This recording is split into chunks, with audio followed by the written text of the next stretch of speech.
ఆంధ్రప్రదేశ్లో కొత్తగా 2 నెలల క్రితం ఏర్పాటైన కూటమి ప్రభుత్వం స్మార్ట్ గవర్నెన్స్ పై దృష్టి కేంద్రీకరించింది. పాలనలో కూడా లేటెస్ట్ ట్రెండ్ ను ఫాలో అవ్వాలని ఆలోచిస్తుంది. లెస్ గవర్నర్స్ మోర్ గవర్నమెంట్ పాలసీతో ముందుకు వెళుతున్న ప్రభుత్వం తాజాగా మరొక సరికొత్త నిర్ణయం తీసుకుంది. 2014-2019 మధ్యకాలంలో అధికారంలో ఉన్న తెలుగుదేశం ప్రభుత్వం అప్పట్లో అమలు చేసిన విధానాన్ని మళ్లీ తాజాగా అమలు చేసేందుకు నిర్ణయం తీసుకుంది. ఆ మేరకు ఒక సర్క్యులర్ కూడా జారీ చేసింది. అదే పేపర్ లెస్ క్యాబినెట్. ఆంధ్రప్రదేశ్ రాష్ట్ర ప్రభుత్వం ఈ మేరకు ఆగస్టు 27వ తేదీ నిర్వహించి తలపెట్టిన కేబినెట్ మీటింగ్ లో ఎలాంటి పేపర్ మనకు కనిపించదని ముఖ్యమంత్రి ఆదేశించారు. పేపర్ కు బదులు ఐప్యాడ్లు ఇవ్వాలని నిర్ణయించారు.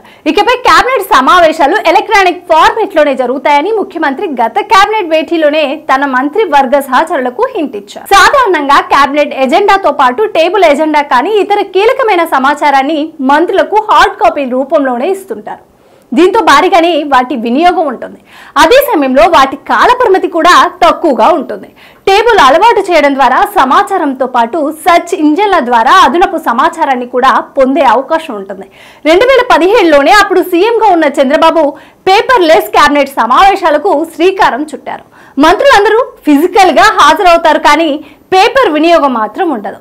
ఆ అజెండా అంశాల ఆధారంగా ప్రతి కేబినెట్ సమావేశానికి ప్రభుత్వం 40 సెట్ల నోట్స్ ముద్రించాల్సి ఉంటుంది.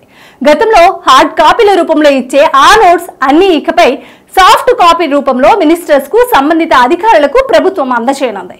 అలాగే లీకేజ్ కు ఛాన్స్ లేకుండా ఉంటుంది. ఈ కేబినెట్ వల్ల ప్రింటింగ్ ఛార్జీలు ఆదా కావడమే కాకుండా సమాచారం బయటికి పొక్కకుండా నియంత్రణ సాధ్యమవుతుందని సచివాలయ వర్గాలు తెలుపుతున్నాయి.